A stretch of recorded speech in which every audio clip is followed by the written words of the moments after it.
Ipinanganganak na malaya ang mga tao. Lahat ng tao ay pantay-pantay. Puti man o may kulay ang balat.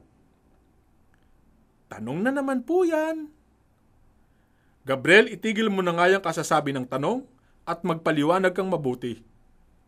Naku po, kung ako ang magpapaliwanag sa inyong banal na kamahalan ng mga bagay-bagay na nangyayari sa Pilipinas, kahit abutin tayo ng 7 araw, hindi tayo magkakaintindihan.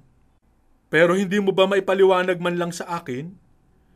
Nilikha ko ang lupa para sa tao, para sa sino man ang magbubungkal nito. Nilikha ko silang malaya at pantay-pantay. Pero bakit at paanong nangyari na napasa ilalim ng kapangyarihan ng mga Kastila ang mga Pilipino? Kasi po, ginamit ni Papa Alexander VI ang pangalan ng inyong banal na kamahalan. Ano ka mo? Ginamit ang pangalan ko? Ang linta! Ang linta! Sino ba yung Papa Alexander VI na yan? Bulalas ng ama na hindi nakapagpigil. Tanong na naman po yan. Dapat i-Senate inquiry.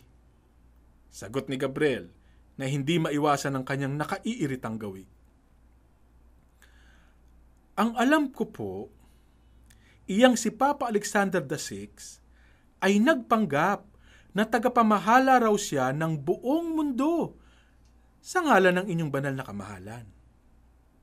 Pampalasa ng taong yan, marami siyang nilason. Nasangkot pa nga siya at ang kanyang anak na babae sa isang sex scandal. Jesus Maria!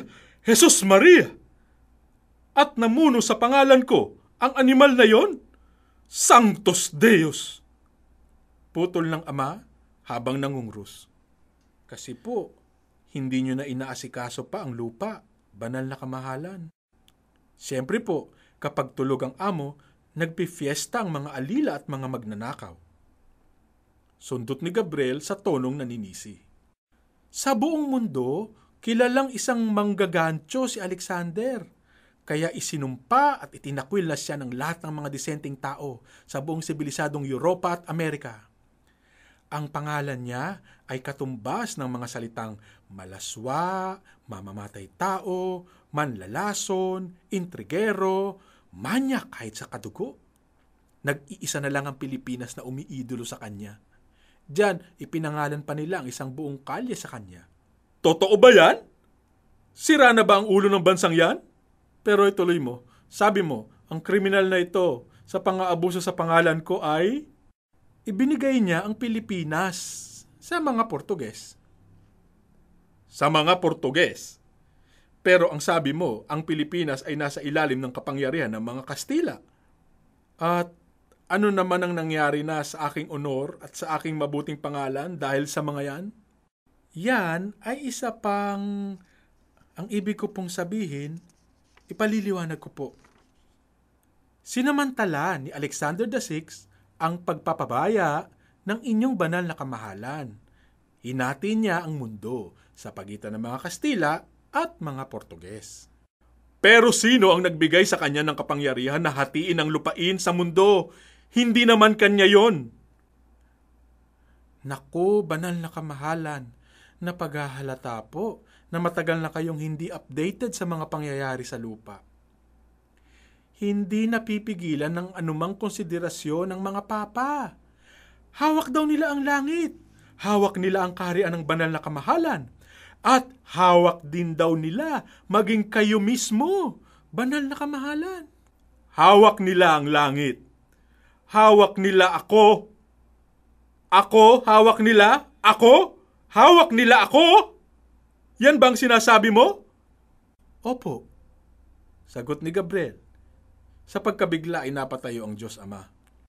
Pero, hindi lang ang mga papa ang nag-aangkin ng ganyang katinding ere, hindi lang ang mga papa ang ganyan kabigatin.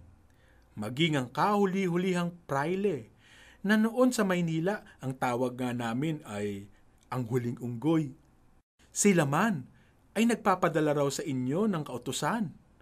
Ginagawa kayong parang dami. Tagapagpatupad na lang ng kanilang mga kagustuhan. Uy, uy, uy. Jesus Maria! Jesus Maria! Posible bang mangyari yan? Bulalas muli ng ama, sabay patong ng dalawang kamay sa banal niyang ulo. O tempora, o mores, o ang mga panahon nga naman ngayon, o ang ugali nga naman ng mga tao ngayon. Pero ituloy mo, sabi mo ay hinati ang mundo sa pagitan ng mga Kastila at Portuges? Ang mga isla na nakita ng inyong banal na kamahalan ay napunta po sa Portugal. At binili ito ng Espanya. Hindi po, Panginoon. Kabaliktaran po ang nangyari. Isang Portuges na may kaibigan sa kabilang panig, ang ipinanalo ito para sa Espanya. Isang Portuges, nagtraidor sa kanyang bansa. Hindi kita maintindihan. Simple lang po, Ama. Bumalimbing siya laban sa bansa niya. Ang katwiran niya, hindi raw kasi pumayag ang kanyang hari na taasan ang kanyang upa. At dahil doon, nagtaksil siya sa kanyang hari at sa kanyang bansa? Ano ang ginawa nila sa kanya pagkatapos? Ipinagpatayo ng isang monumento sa Pilipinas at isinunod ang mga kalsada sa kanyang pangalan tulad ng ginawa nila doon sa isa. Na naman? Lahat ba ng mga kurap pinararangalan sa Pilipinas? Itiniklop ni Arkanghel Gabriel ang kanyang mga pakpak at bumulong. Basta ako, wala na akong iglesia sa Pilipinas. At ano ang ginawa ng Portugal pagkatapos? Tanong ng ama na lalong naging interesado sa gusot. Nagreklamo po. At si Charles, ang hari ng mga Kastila, matapos pag-aralan ng mga sitwasyon at dahil kailangan niya ng malaking pera, ay binitiwan ng anumang hawak niyang karapatan sa mga isla, pabor sa Portugal. At pagkatapos, kinuha na ito ng Portugal. Hindi po, Ama. Nagpadala uli si Charles ng iba pang mga ekspedisyon, pero laging bigo na makuha ang mga isla, hanggang sa nasakop na rin ito ng kanyang anak, sa pamamagitan ng mga tratado. May halong katusuhan, may halong panggigera, at may halong magagandang pangako. At si Charles at ang kanyang anak na lalaki, may mga monumento na sa Pilipinas. Wala pa po. Pero darating din ang oras na magkakaroon sila. At hindi ba naman nagalit si Alexander nang makita niyang ang mga pasya niya ay hindi nasunod? May nagawa ba siya? Patay na po ang lolo ng mga panahon na yon. Nilason po siya. Tsaka mabuti nga kung sineseryoso niya ang kanyang mga desisyon. At ang mga tao? Ano ang sinasabi nila kapag nakikita nila na ang aking lubhang sagradong pangalan ay nasasangkot sa mga iskandalosong transaksyon tulad niyang sinasabi mo? Ano po ang sasabihin nila, Amang walang hanggan, kundi walang Diyos?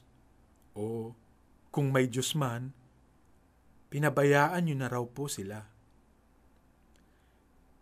Nagtakip ng mukha ang matandang Diyos. Pero paglipas lang ng ilang sandali, hinayaan na rin niyang makita ang kanyang mukha na larawan ng mapait na pamimighati.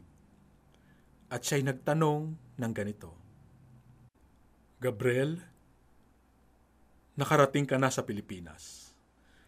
At mukhang alam mo ang maraming bagay tungkol sa mga Pilipino at sa iba pang mga naninirahan doon.